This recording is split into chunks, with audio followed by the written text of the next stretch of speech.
بسم الله الرحمن الرحيم. في درس الأمس أخذنا بعض فوائد لغوية، فنكملها في درسنا اليوم. الشراسة. الشراسة ضد الإطاعة.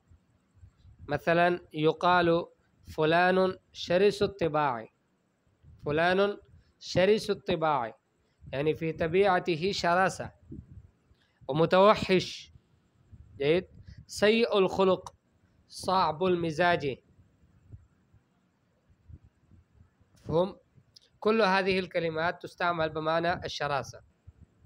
الكرم، تقول فلان كريم الخليقة، كريم الخليقة. مهذب، سمح، شريف، محمود الشيم. جيد.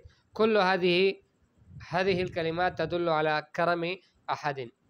الرضاء، يقال ارض بما قسم الله لك، الشيء الذي قدر الله لك ارض به وكتب لك وبما قدر لك، كل هذه بمعنى واحد. القناعة، تقول رجل قانع وقنوع وعفيف، كل هذه الكلمات تدل على القناعة. الطمع، يقال اشرأب إلى الشيء، اشرأب إلى الشيء أي مد عنقه له، مد عنقه له، अपनी गर्दन लंबी कर दी उसकी तरफ. ورمى بطرفه نحوه، رمى بطرفه نحوه بمعنى رآه ببصره وحرص عليه، उस पर حرص किया.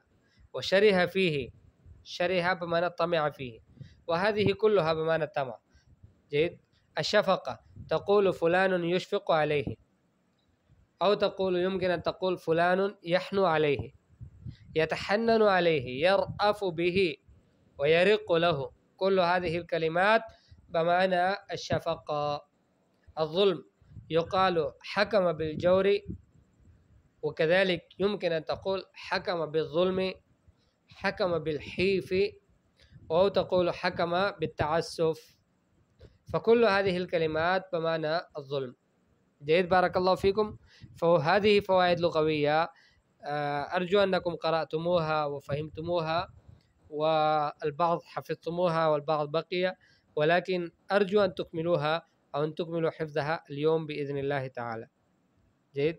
ثم غدا إن شاء الله تعالى نبدأ في وصف الأشخاص، وأول شخص نبدأ به هو الشخص الكامل، هو الرسول صلى الله عليه وآله وسلم بإذن الله تعالى. هذا هو موضوعنا المستقبلي. السلام عليكم ورحمة الله وبركاته.